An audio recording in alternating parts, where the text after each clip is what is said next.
Hi friends, இன்றைக்கி நம்ம வந்துட்டு ஈவினிங் ஸ்நாக்ஸ் செய்ய போகிறோங்க.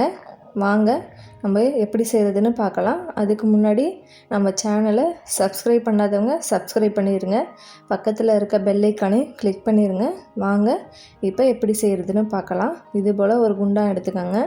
அதில் 200 கிராம் அளவுக்கு மைதா எடுத்திருக்கேன், 200 கிராம் அளவுக்கு ரவை எடுத்திருக்கேன். வாசனைக்காக 3 ஏலக்காவை தட்டி வச்சுருக்கேன், அதையும் சேர்த்துக்கலாம். இப்போ கொஞ்சம் தண்ணி விட்டு நல்லா கலந்து வச்சுக்கலாம். இது வரைக்கும் நம்ம சேனலை சப்ஸ்கிரைப் பண்ண எல்லாருக்கும் ரொம்ப ரொம்ப நன்றிங்க. இது போல் ஸ்நாக்ஸ் வீடியோ வேணும்னா கமெண்ட்ஸில் சொல்லுங்கள். அப்படியே லைக் பண்ணுங்கள், ஷேர் பண்ணுங்கள். வாங்க இப்போ எப்படி செய்யுதுன்னு பார்க்கலாம். நான் 1/2 கிலோ அளவுக்கு வெல்லம் எடுத்து இது போல் தண்ணி விட்டு நல்லா கரைச்சி வச்சுருக்கேன்.